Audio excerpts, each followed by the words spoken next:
Hello दोस्तों, स्वागत है आपका सोशियोनेट चैनल पर। आज हम देखने वाले हैं संस्कृति के बारे में।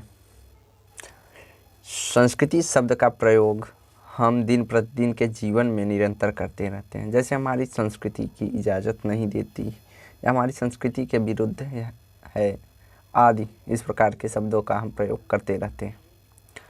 ऐसे शब्दों का प्रयोग अनुशासित ढंग से किया जाता है। सामान्यतः संस्कृति का अर्थ मनुष्य के सीखे हुए व्यवहार से होता है।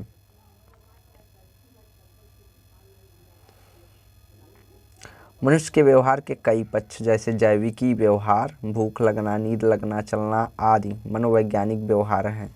सोचना, डरना आदि सामाजिक व्यवहार, बातें करना, अभिवादन करना आदि। संस्कृति के अंतर्गत हम जैविकी व्यवहार तथा मनोवैज्ञानिक व्यवहार को नहीं लेते। संस्कृति मानव व्यवहार का वह पक्ष होता है जिसमें समाज के सदस्य के रूप में सीखता है। संस्कृति हम उसे कह सकते हैं जो समाज के द्वारा व्यक्ति सीखता है या समाज में होकर समाजीकरण करता है, जैसे भाषा, वस्त्र, परंपराएं, धर्म, व्यवहार आदि।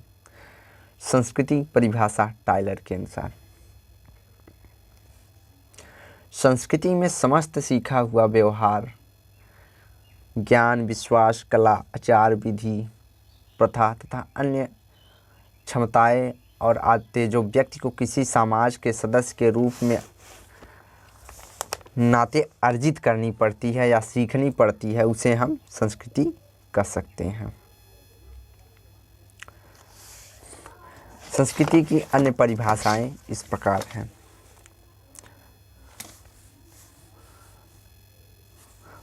मजूमदार एवं मदान।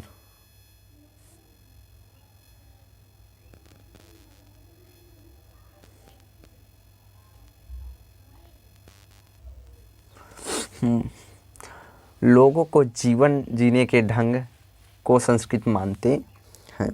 राल्फ लिंटन ने व्यक्ति की संस्कृति की प्रतिछाया, राल्फ लिंटन कहते हैं व्यक्ति संस्कृति की प्रतिछाया है, मतलब छाया है।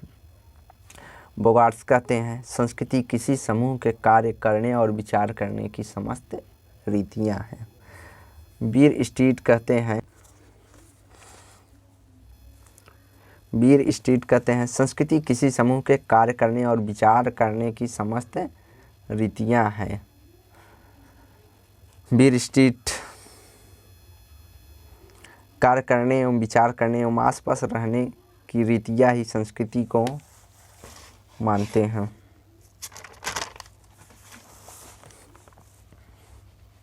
हर्शकोविट संस्कृति को पर्यावरण का मानव निर्मित भाग माना है। हर्शकोविट ने मालिनोव्स्की संस्कृति का वह मानव कृत्य है जो एक साधन है जिसके द्वारा वह अपने लक्ष्यों की पूर्ति करता है। मालिनोव्स्की कहते हैं संस्कृति वह साधन है जिसके द्वारा मनुष्य अपने लक्ष्यों की पूर्ति या अपनी आवश्यकताओं की पूर्ति करता है।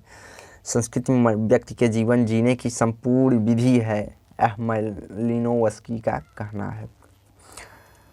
मालिनोव्स्की ने जीवन पद्धति एवं मानव क्रियाओं को ही संस्कृति माना है। हावेल द्वारा समझ सीखा हुआ व्यवहार ही संस्कृति होता है। हावेल ने माना है कि व्यक्ति अपने जीवन में जो भी व्यवहार सीखता है वही संस्कृति है। आइए देखते हैं संस्कृति की विशेषताएं। यह मानव का सीखा हुआ व्यवहार होता है। संस्कृति मानव निर्मित भाग होता ही है। यह पीढ़ी दर पीढ़ी हस्तांतरित होती है। प्रत्येक संस्कृति अपने आप में पूर्ण होती है। किसी भी संस्कृति की तुलना दूसरी संस्कृति से नहीं किया जाता है। प्रत्येक संस्कृति अलग अलग होती है, इसलिए किसी की तुलना नहीं किया जाता। कोई संस्कृति हीन या श्रेष्ठ नहीं होती है, सब अपने आप में श्रेष्ठ हैं। यह पशुओं में नहीं होती। मानव पशुओं से सिर्फ संस्कृति के आधार पर ही भिन्न समझा जा सकता है। संस्कृति सीखी या ग्रहण की जा सकती है, संस्कृति को हस्तांतरित किया जा सकता है। सभी समाजों को अपनी अलग अलग संस्कृति होती है। संस्कृति मानवीय आवश्यकताओं की पूर्ति का साधन है, जिससे अपनी आवश्यकताएं पूरी करता है। यह मानवीय व्यवहार को नियंत्रित करती है। संस्कृति मानव व्यवहार को नियंत्रित करती है। संस्कृति की मूल्य और नियमों के हिसाब से मानव को व्यवहार करना होता है। संस्कृति में गतिशीलता तथा अनुकूलनशीलता पाई जाती है। संस्कृति समाज के सदस्यों को एक जीवन शैली प्रदान करती है।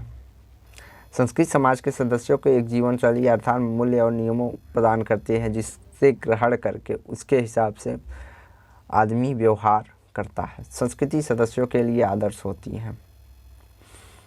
जो सदस्य किसी संस्कृति से जुड़े हुए होते हैं, उनकी संस्कृति उनके लिए आदर्श मानी जाती है। संस्कृति व्यक्ति के निजात केंद्रवादी बनाती है। सभी अपने अपने संस्कृति को उच्च समझते हैं। आइए देखते हैं संस्कृति के प्रमुख कॉन्सेप्ट। पहला कॉन्सेप्ट सांस्कृतिक तत्व।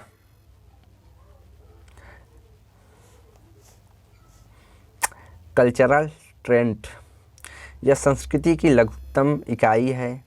संस्कृति स्वयं एकल इकाई नहीं है, बल्कि कई छोटी छोटी इकाइयों का योग होता है, जो कि कई सांस्कृतिक तत्वों से मिलकर बनी होती है। इसकी सबसे छोटी इकाई को सांस्कृतिक तत्व कहते हैं। जैसे पूजा। पूजा के अंतर्गत प्रसाद, कर्मकांड, विशेष वस्त्र आदि कई इकाइयाँ हैं। इनमें एक प्रसाद या उपवास सांस्कृतिक तत्व होता है। दूसरा सांस्कृतिक संकुल, कल्चरल कॉम्प्लेक्स। अनेक सांस्कृतिक तत्वों के योग से सांस्कृतिक संकुल का निर्माण होता है। सदरलैंड और वुडवर्ड के अनुसार सांस्कृतिक संकुल अनेक सांस्कृतिक तत्वों की वह संपूर्णता है जो अर्थपूर्ण संबंधों के द्वारा एक दूसरे से गुथी रहती है।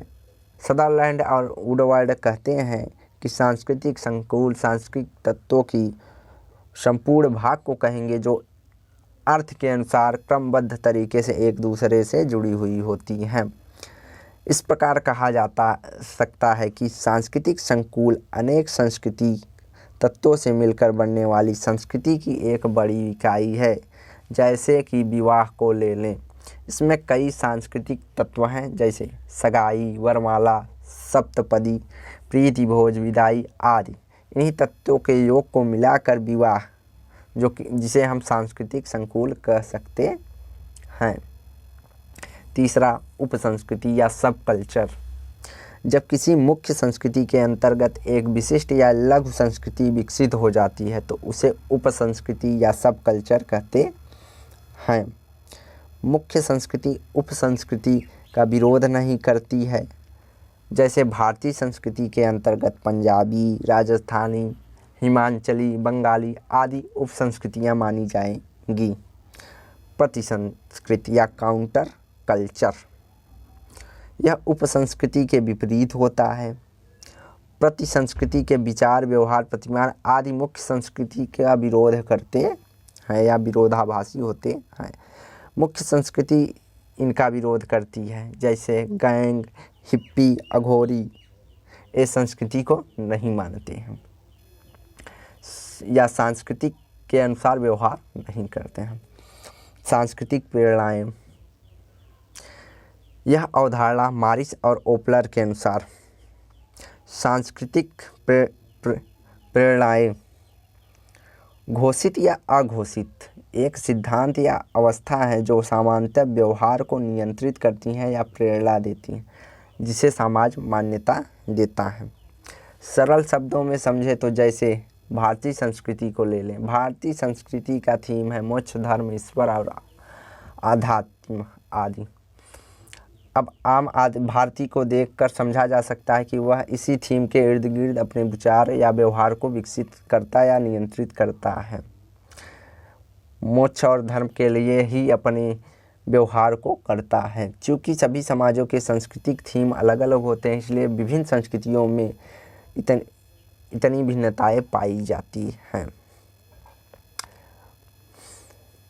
सांस्कृतिक प्रतिमान, कल्चरल पैटर्न। यह अवधारणा रूथ बेंडिक ने अपनी पुस्तक पैटर्न ऑफ कल्चर 1940 में दी है। रूथ बेनेडिक्ट 3 जनजातियाँ, उत्तरी कोरिया की जूनी, पश्चिमी कनाडा के क्वाटिल तथा मलेशिया के ट्योयून का अध्ययन किया है और पाया कि व्यक्ति पर संस्कृति का प्रभाव पड़ता है। इन्होंने एक सांस्कृतिक एक व्यक्तित्व की अवधारणा विकसित किया। इनके अनुसार किसी एक संस्कृति का प्रभाव उस संस्कृति के सभी व्यक्तियों या व्यक्तित्व पर देखा जा सकता है। 2 प्रकार के व्यक्तित्वों का उल्लेख किया है उन्हें। अपोलोनियन यह शांति प्रिय, सहयोगात्मक तथा सामूहिकता का प्रधान व्यक्तित्व है, जैसे जूनी जनजाति में पाया जाता है। डायनोसियन यह ईर्ष्यालु, झगड़ालू, प्रतिस्पर्धा व्यक्तित्व है, जैसे क्वाटिल या ड्योबिन समूह में पाई जाती है। सांस्कृतिक विशिष्टियाँ, यह अवधारणा सांस्कृतिक विशिष्टताएं या कल्चरल स्पेशलिटीज़, यह अवधारणा राल्फ लिंटन की है। कुछ सांस्कृतिक तत्व ऐसे होते हैं जो एक समूह विशेष तक ही सीमित होते हैं, जैसे अन्य समूहों में नहीं पाया जाता। लिंटन कहते हैं कि जो संस्कृति किसी विशेष समूह तक ही सीमित होती है उसे सांस्कृतिक विशिष्टताएं कहते हैं। जैसे सिंदूर, यह मात्र हिंदू विवाहित महिलाओं की विशेषता है, यह विश्व में कोई अन्य धर्मावलंबी नहीं अपनाते हैं। सांस्कृतिक क्षेत्र या कल्चरल एरियाज, इस अवधारणा का विकास क्लार्क विस्लर द्वारा किया गया है। इसमें किसी ऐसे निश्चित भौगोलिक क्षेत्र को कहते हैं जिसकी सीमाओं के अंदर ही कोई संस्कृति पनपती है। ऐसे भौगोलिक क्षेत्र जिसकी सीमा के अंदर संस्कृति का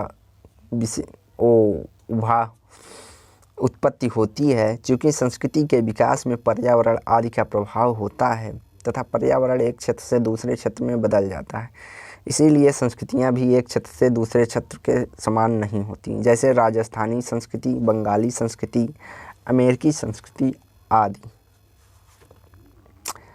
अगला, सांस्कृतिक प्रसार या कल्चरल डिफ्यूज़न, यह अवधारणा क्लार्क विस्लर और ग्रैबनर ने दिया है। सांस्कृतिक प्रसार का अर्थ है फैलना से है। निश्चित रूप से किसी संस्कृति की तत्व या खोज आविष्कार किसी एक स्थान पर होती है, लेकिन धीरे धीरे और समय के साथ अन्य स्थानों या संस्कृतियों द्वारा अपनाई जाने लगती है। इसी प्रकार की सांस्कृतिक प्रसार कहते हैं। जैसे शून्य, जीरो का खोज भारत में हुआ था, परंतु आजकल यह सभी समाजों में फैल चुका है। इसी फैलने की प्रक्रिया को सांस्कृतिक प्रसार कहते हैं। प्रेरक सांस्कृतिक प्रसार, डिफ्यूज़न, स्टिमुलस कल्चरल डिफ्यूज़न, अवधारणा क्रोबर ने दिया है। यह सांस्कृतिक प्रसार से थोड़ा सा अलग है। सांस्कृतिक प्रसार स्वाभाविक होता है, जो कि अपने आप विकसित होता है, परंतु प्रेरक सांस्कृतिक प्रसार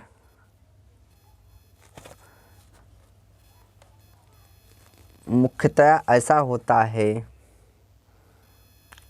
कि कोई व्यक्ति दूसरी संस्कृति के संपर्क में आता है तथा उसका कोई सांस्कृतिक तत्व उसे प्रभावित करता है, वह उसे लाकर अपनी संस्कृति में शामिल करता है। जैसे कोई जनजाति व्यक्ति नगर में आता है, टेलीविज़न देखकर प्रभावित होता है और वह अपने समाज में उसे लेकर जाता है, उसी से प्रेरक संस्कृति का प्रसार होता है। इस तरह की संस्कृति काफ़ी देखी जा सकती है। सांस्कृतिक विकल्प, कल्चरल अल्टरनेटिव, इस अवधारणा का प्रतिपादन राल्फ लिंटन ने किया। किसी भी संस्कृति में व्यक्ति को व्यवहार के एक से अधिक विकल्प उपलब्ध कराए जाते हैं और उन विकल्पों में से किसी एक का चयन कर लेता है व्यक्ति।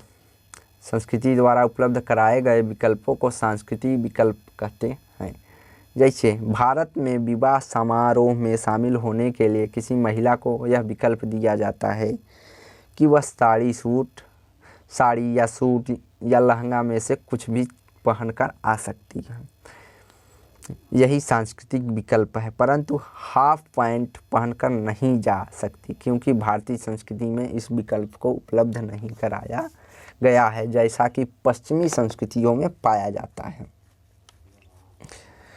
सांस्कृतिक सार्वभौम की अवधारणा। इस अवधारणा का प्रतिपादन राल्फ लिंटन ने किया है। कुछ सांस्कृतिक तत्व ऐसे होते हैं जो किसी ऐसे संस्कृति की विशेषता नहीं होते, बल्कि लगभग सांस्कृतिक तत्वों की सांस्कृतिक सार्वभौम कहते हैं। ऐसे सांस्कृतिक तत्व जो भिन्न भिन्न संस्कृतियों में भी पाए जाते हैं, उन्हें सांस्कृतिक सार्वभौम कह सकते हैं। जैसे ईमानदारी, सत्य बोलना, बड़ों का आदर करना, बच्चों को प्यार देना, ये लगभग सभी संस्कृतियों में समान रूप से पाया जाता है। इसे सांस्कृतिक सार्वभौम कहते हैं। सांस्कृतिक परम तत्व की अवधारणा। सांस्कृतिक परम तत्व की अवधारणा का विकास राल्फ लिंटन ने किया है। कुछ ऐसे सांस्कृतिक तत्व होते हैं जो उस समाज के सभी सदस्यों के व्यवहार में निश्चित रूप से पाए जाते हैं। ऐसे तत्व जो समाज के सभी सदस्यों को निश्चित रूप से व्यवहार करना या पालन करना होता है, इन्हें सांस्कृतिक परम तत्व कहते हैं। यह निश्चित सार्वभौम से अलग होता है और इसमें किसी एक संस्कृति के सभी सदस्य के व्यवहार उस संस्कृति को देखा जा सकता है।